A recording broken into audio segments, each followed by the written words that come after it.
Ер нь цаашдаа англи хэл дээр төлхөө уран бүтээл хийх үү? Ер нь энэ талаар юу гэж бодож байна? Эсвэргээрээ Монгол болж байгаа одоо бас хүмүүс фэнүүд гэх юм уу?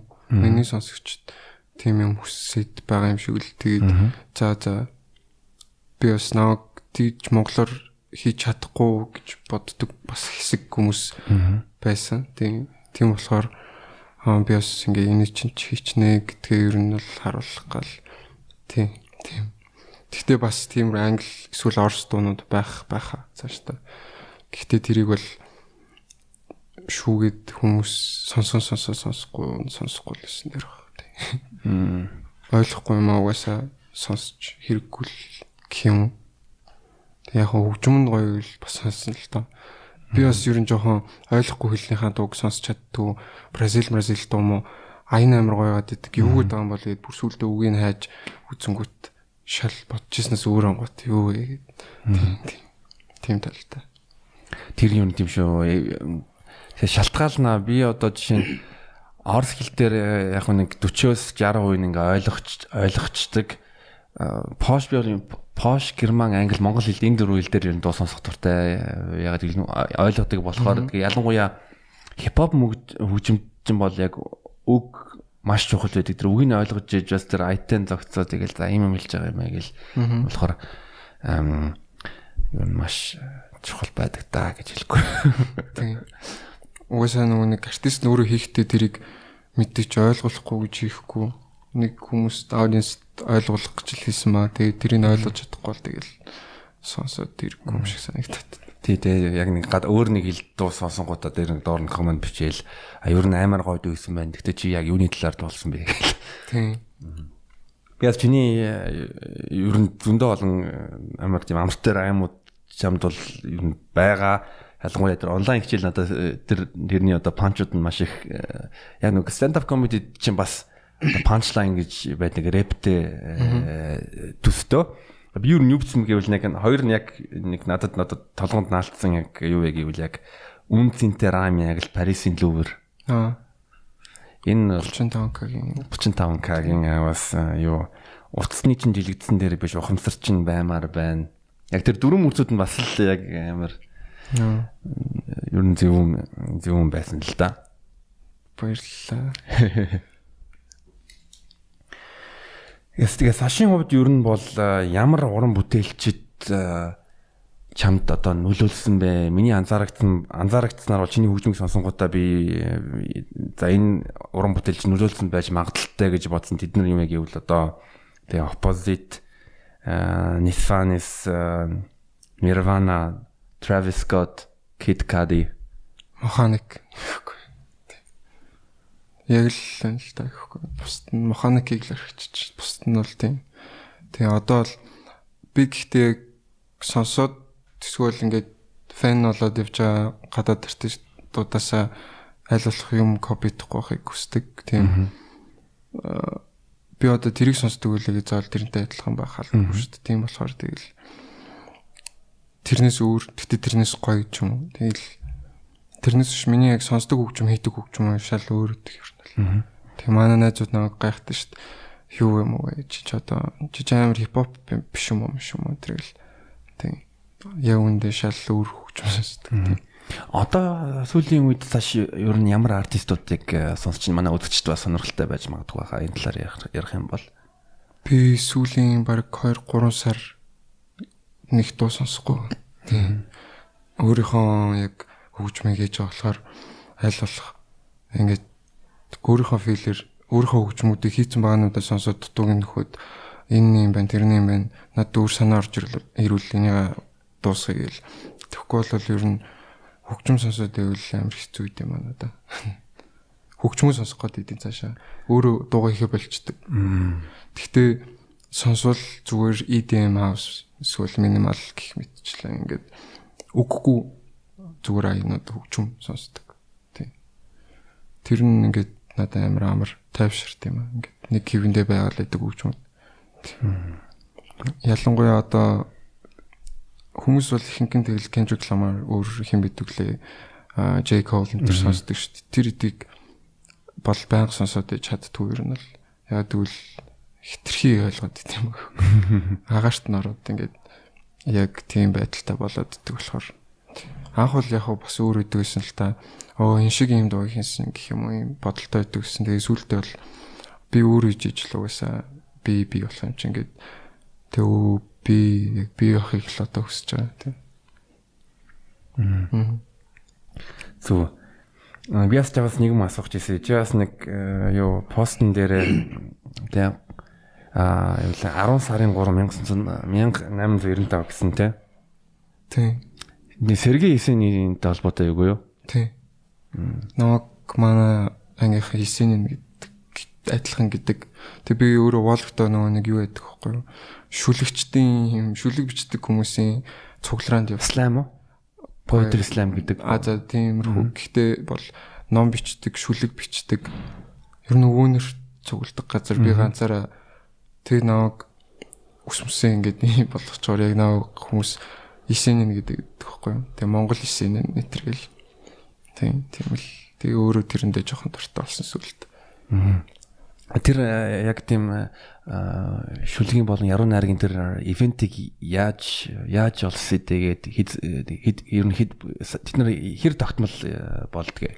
7 хоногт нэг удаа хагасаа өдөр болдог. Тэгээд тэрийг зүгээр санамсруу явж аваад маань нэг дэд курс охин найз тим юмд явдаг гэд. Тэгээд чи цуг очиж үзээч. Чи ингээ орсил тэмч ойлгооч. Тэгээд цуг явсан чинь амар байх газар олцсон гэх юм. Тийм би одоо орсоор зүгээр дууны үг биш зүгээр шүлэг бичих гэж үздэг, оролддог. Гэхдээ хүснээр бол хийж чадахгүй л. Тийм. Би яг Сергей Есенин намтрыг нас уншаад тэгээс нэг 3 4 шүлгийг уншсан. Гэхдээ тэр шүлэг нь яасан бэ гэвэл юу Happiness аз жаргал гэдэг шүлэг байсан. Эд англи хэл дээр орчуулагдсан аман орсоор доор нь байсан. Би бас нэг орсоор нь уншингууд нь илүү надаа гоё санагдсан. Би бас тэгж боддог. Хэл дээр зохиоцсон юм өөрийнхөө тэр хэл дээр л бүрэн утгаа гаргаж чаддаг гэж боддог. Тийм манай Монгол ямар нэг үгнүүдийг англи руу ч юм уу эсвэл орс руу орчуулах бол аюу хэцүү. Зүрүүлээд тэднийг монголоор яг хэлэх гээд байгаа юм слангуудын жишээлбэл оруулах бол аюу хэцүү шүү дээ. Тийм. Манад яг тэр амьдрал нь байхгүй юм чинь. Бас Монголын амьдрал тийм байхгүй.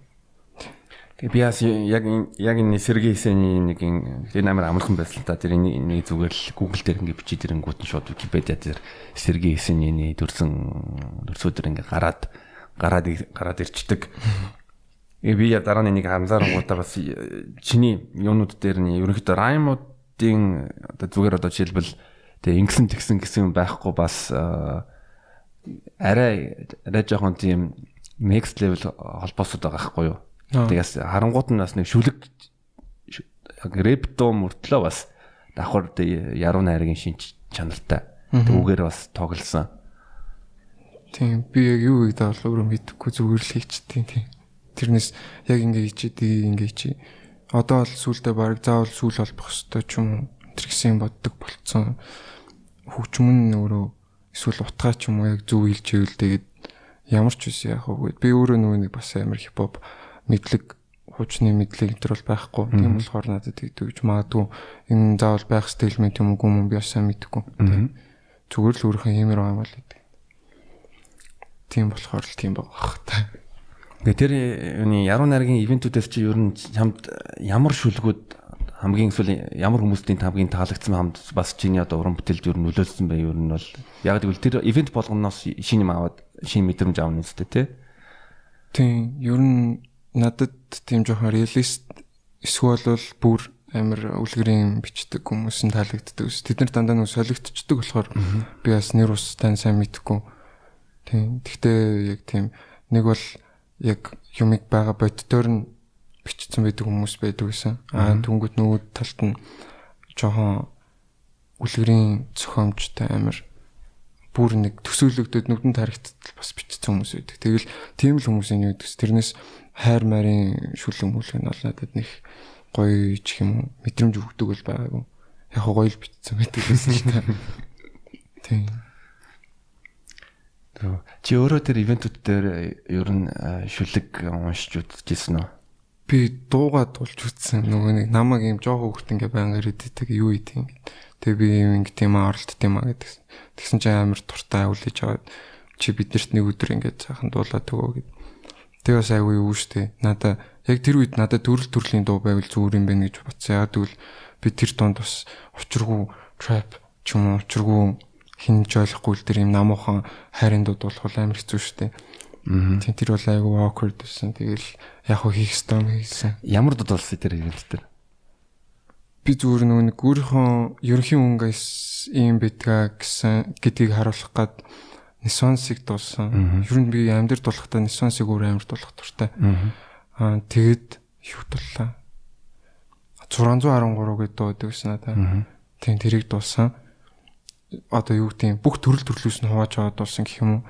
Тэгээд нэг original гэдэг дуу өгсөн бас old school. Тийм. Тэгээд тэр гурыг дуулсан. Тийм би яг ингээ хипхопынхаа хийдэг юмныхаа бүх ерөн төрлөөр нь оролддог гэдгийг харуулах гад тийм.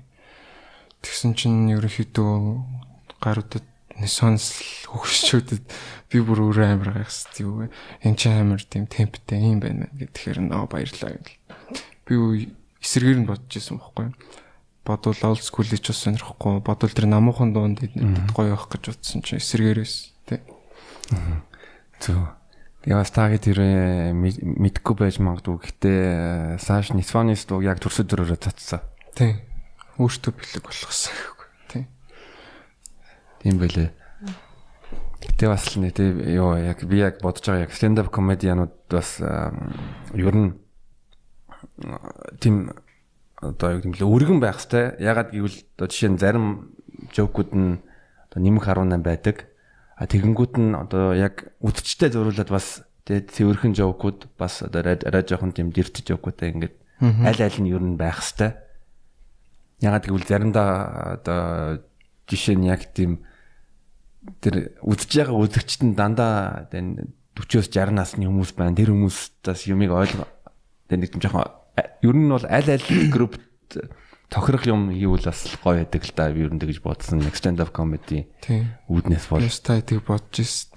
Яам хөшүүн байжвэл яадаг бол сандардаг болов. Юу ярьдаг бол би танахыг нэг л удаа үзчихсэн юм аа. Тэгээ очихдаа зүгээр open mic зүгээр хаамаг хүмүүс гардаг өдөр нь очижсэн. Тэгэхэд бас өөрөө ч харж ирсэн. Оо тийм үү. Тийм. Тэр чинь бүр тэр чинь 3 жилийн өмнөөс нь байна. Дөнгөж монгол хэл дээр баг эхэлж comedy хийж эхэлжсэн байгаа. Ай бас хэцүү буруу үед ярьж дээ. Одоо л яг ингээд би бас ямиг зорж ингээд шууд олж үзэх юм дуртай болохоор Facebook орохоор явж идэв шүү дээ. Тэгэл би таадаг үзэл гоё юу шүү гэж бодоол. Тийм. Нөгөө нэг би бас ямар хүмүүс үзэж байгааг боддог байхгүй. Би тэгээд өөрөө би жишээлбэл тэгж хийжвэл манай ээж мэж юм ч юм уу. Имээ үү ч юм уу. Тэр авийн жоохон надаас нэлээд хөшүүн хүн bijвэл нэмэх 18 бол ярьж чадахгүй шүү дээ. Тэгсэн чинь тэр өдрийн миний яг бодож исэн юм тийм байдаг. Тэгэл яадаг бол эднэрээ бас авьяастай юм аа. Хүн инээл хийдэг тийм авьяас байна да гэж боддог юм.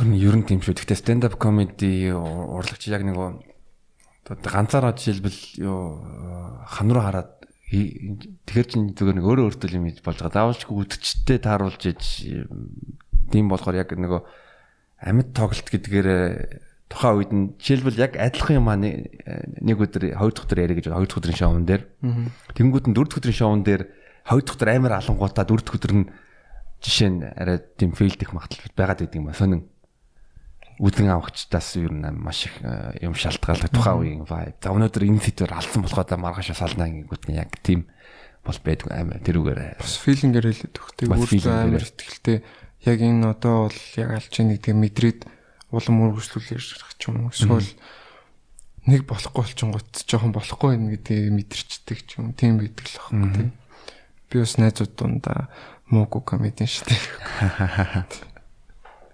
Ер нь одоо орсчин Нурлан Сабуров тийм comedy club тийм ер нь stand up comedy үздэг үү ер нь чөлөө цагаараа. Гү би зүгээр инэдмийн сериалуудын үзэх туртай гэхдээ амралтууд reality show comedy club гарч чаар тийм үздэг тийм хардаг үздэг инээдэг.